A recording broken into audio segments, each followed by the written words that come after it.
So in last class, we have seen this.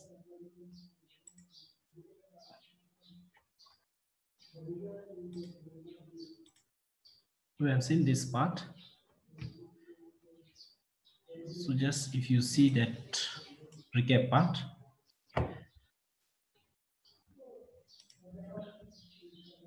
So this one. So finally, you have seen that IPC can actually provide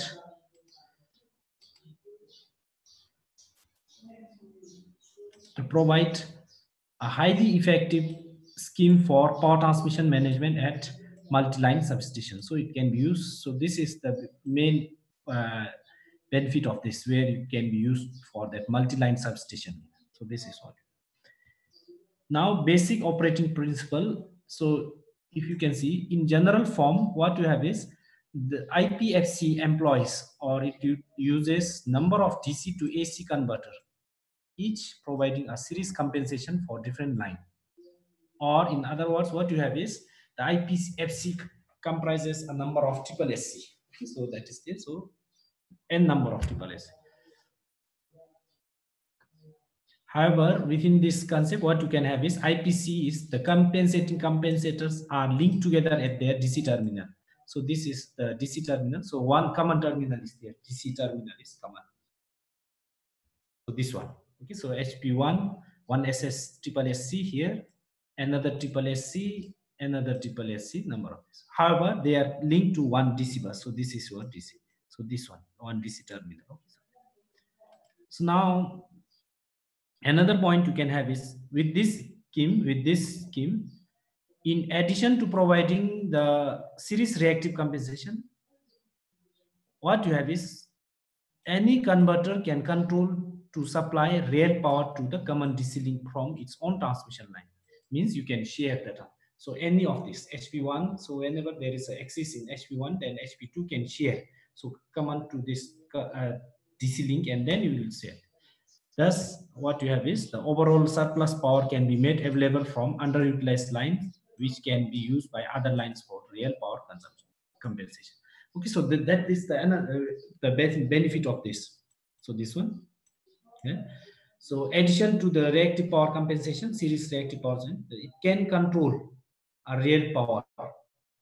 Okay, so within this, so if this H1 is HP1 is loaded heavily, then this can supply power to HP line 2, which is little bit lightly loaded. Then this the real power consumption or real power compensation can also be done within these two lines. Okay, so this is what we have in this. So in this way, what we have in some of the converters, compensating overloaded lines or lines with heavy burden of reactive power flow can be equipped with full two-dimensional reactive and active power curve, similar to which is offered by that of UPFC. That is. So now another one you have is the drawback of this is this arrangement actually mandates the maintenance of overall power balance at the common DC terminal by appropriate control action using the general principle. So that is means it requires a rigorous maintenance one is there. It is obvious that as we are using more number of converter, then the maintenance will be more. So that is what it is there.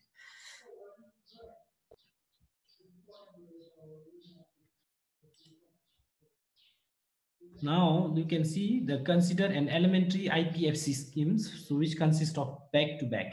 So this two one. So you have line one, line two. Here you have is VS1 sending one and voltage of line one, receiving end voltage of line two. Then this is your V1 PQ, that is your injected voltage by this series compensator triple SC1, and then this is your effective, that is 1S plus 1S. So and then this is your reactance offered by transmission line 1, current flowing in the transmission line 2. Then second line the same thing. Now here what happened is it can share the power between these two. So real power P1 2 means it can share. So if one transmission line 1 is loaded heavily, then it can share the power. Similarly, it can, if it is loaded heavily, then you can transfer power to V1 using this. So this is what we are. Okay, so the common DC link is represented by bidirectional link for real power exchange between two voltage sources. So bidirectional link. So this is your DC link. Okay, so this is where you can have. Then next you can have transmission line 1, which is represented by reactance 1. So this one has ascending end bus voltage with VS1 and receiving end bus voltage with V1R. So this sending transmission 1. The sending end voltage phasor of line 2 is represented by X2, which is, and voltage is V2, and this one. Secondly, then for the clarity of our discussion, we are assuming that the sending end and receiving end voltages are constant with fixed amplitude, that is V1S, V1R, V2S is equal to 1 per unit. So for the explanation purpose, we will be hereafter using 1 per unit. Okay, and this with the fixed angle resulting in this identical transmission angle as delta 1 is equal to delta 2 is equal to 30 degrees. So we will be using for 30 degrees. So whatever the graph you are getting and all this thing, waveform and graph, you will be using voltage will be 1 per unit, and then delta power angle will be 30 degrees here in this discussion, IPC discussion. Then for the two line impedance, the rating of two compensating voltages are also assumed to be identical, which is equal to 2 max, and x1 is equal to this 0.5 per unit. So that you can, we are just assumption. Okay, so that is not necessary, you can assume 1 per unit also.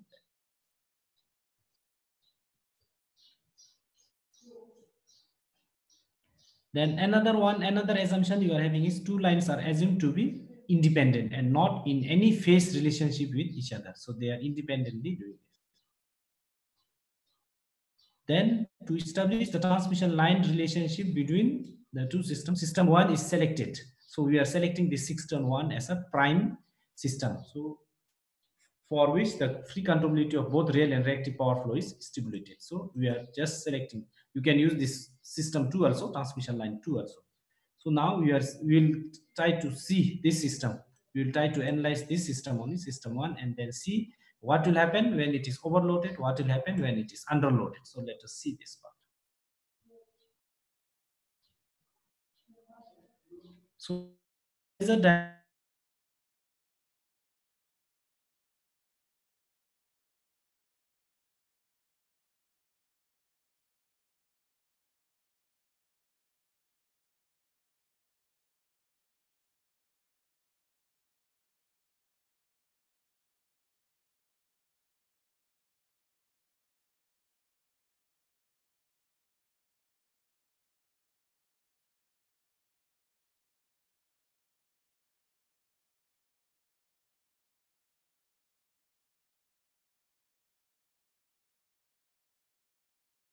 diagram for this is your governing equation. So they are related like that, phasor sum. So now if you draw the phasor diagram for this, it will look like this. So this phasor is actually identical or more similar to that of, so this we will have one. So this V1S is equal to V1PQ, V1S is equal to V1. So this is without compensation. So V1S is equal to V1 per unit, 1 per unit without. Now when you are compensating, what you are getting is V1S is equal to V1R plus V1PQ. So when you use this, so this is your compensation angle. So compensation. So in this case, you are getting is V effective. So V1 self, V effective, sending and effective. Okay, so this is what we'll have. Okay. And finally, what will happen is here, this is del 1 before compensation. Then after compensation, del 1 effective is also increasing. So thereby increasing the power flow. Okay, so and here now the rod, and then the with this as a center and the radius as V1 PQ. So this is the area within which you will be able to control the reactive power or control. So this is, so the rotation of phasor V1 PQ with angle del 1 PQ. So with this angle del 1, where is both magnitude and angle of phasor V1x. So within this area, you will be able to vary this in a cyclic manner, and as a result, both the transmitted real power P1R and the reactive power Q1R also vary with this in sinusoidal manner, as we have discussed in this UPFC now.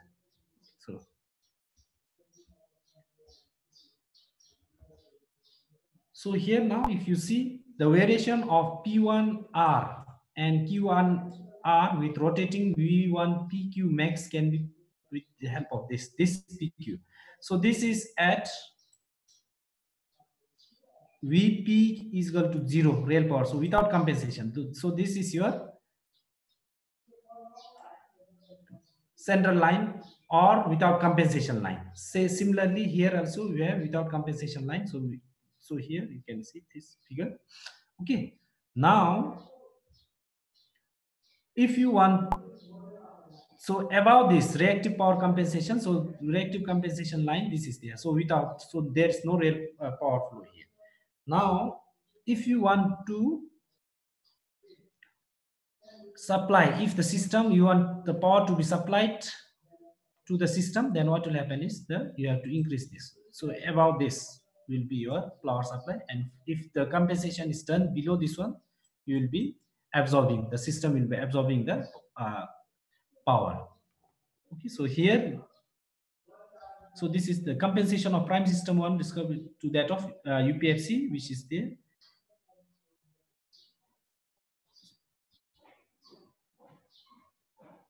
Obtained from the other line via series connected compensating one. So this is just a comparison between UPFC and IPFC.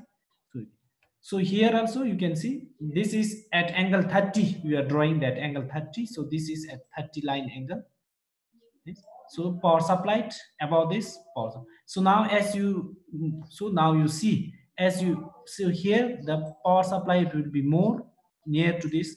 Then as you move up, power supply will decrease. So this compensation will decrease as it reaches towards the end of this. So similarly towards that. So power supply. So similarly power absorb will be more near to that of before when it is compensated. As the compensation angle increases, the power supply will also, power absorb will decrease. So here also same.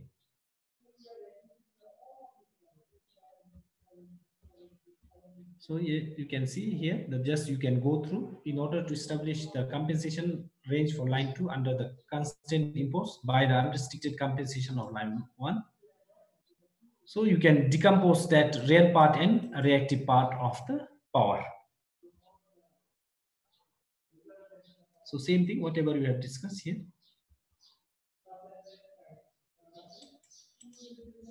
And then this generally, so nothing, so same thing as we have just whatever we have seen there above.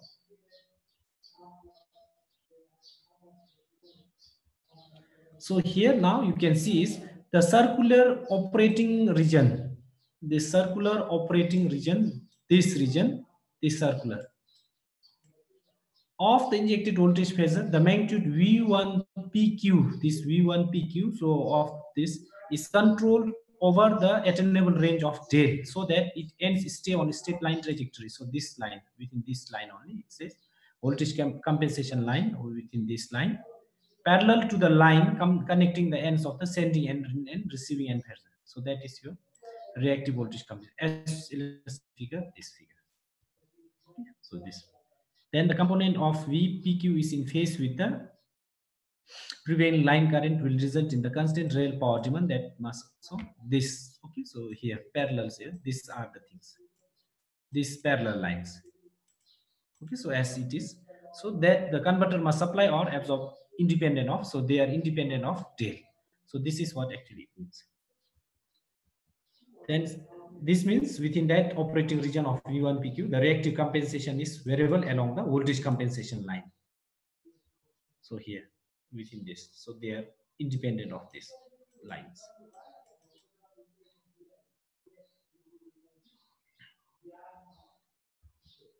So this line within that. Now another point is the real power demand is by definition 0 when the trajectory coincides with the reactive voltage compensation line, that is in this area, center line.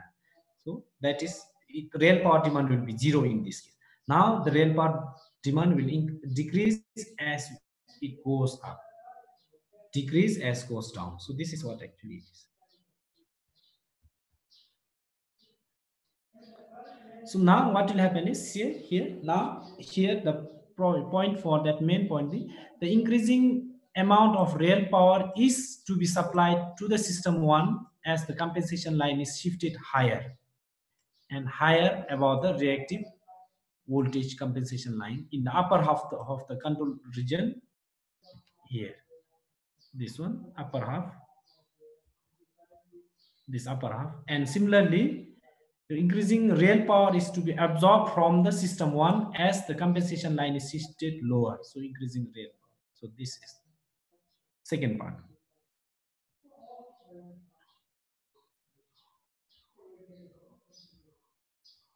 So the same thing here. This is PQ lines now. You're having same that is, there is nothing. So now if you see, if you compare this, another point you can compare the comparison of left hand side and right hand side. So these two indicates that the reactive power flow increases or decreases in proportion to the real power supplied to or absorbed from the line by series compensation. So this one, it increases or decreases accordingly. Okay?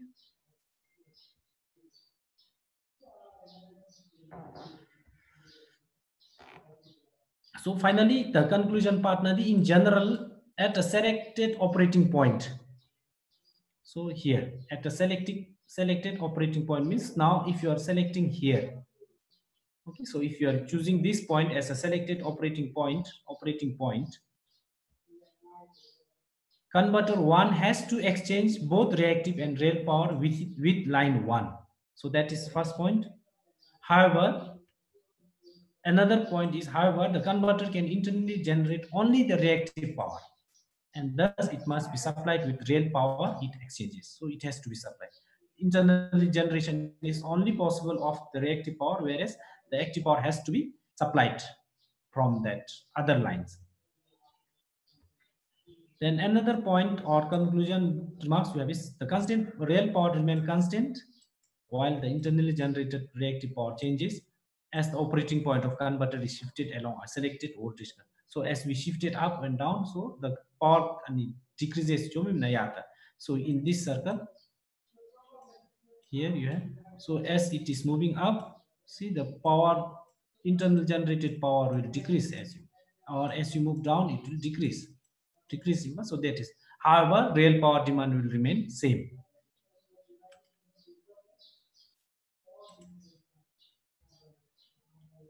So with the shifting of operating point, that is with the resultant variable reactive compensation up or down, the receiving end and reactive power moves along the relevant QR versus Q line, changing the primary transmitted real power. So it is changing. So this is how your real power is controlled in this. Then another one is moving the operating point from one voltage compensation line to another changes the real power demand of the converter and shifts the resulting receiving end and real reactive power to a parallel QR versus QR line in plane, and thus primarily changing the reactive power line. Same thing.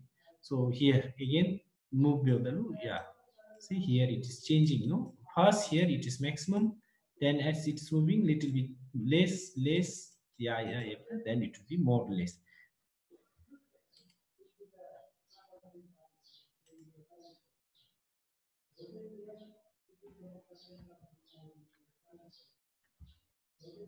So here, now another point, in order to satisfy the active power demand of converter 1 operated along a selected voltage compensation line, converter 2 must be operated along a complementary voltage compensation line so as to precisely supply this demanded real power.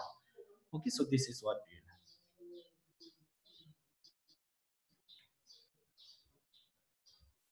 have. So this type. So you are having 1A, 1B, 1C. See that is where you have detailedly. You can just go through the part. So here the operating point of converter 1A. So here when you are using this, when compensation is this, then power transfer will be less. Now when you are going for point B, this is for point A, the power transfer then if you go for point A, then if you go then maximum point 1A, this is 1A. Now here when you are shifting point B towards B, what will happen? The power transfer will be maximum here. Then again now bring it to point C, then power transfer will be minimum. So here 1C here. No compensation, that is without compensation. Okay. So these are some of the cases where you can just see this. So control structure, in next class we'll go.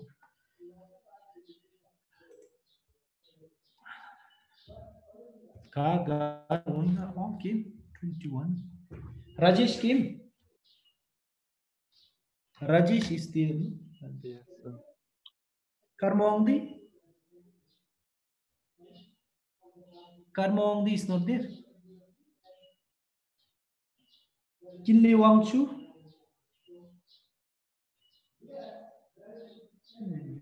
21. 20. 3, 4, 5, 6, 7, 8, 9, 10, 11, 12, 13,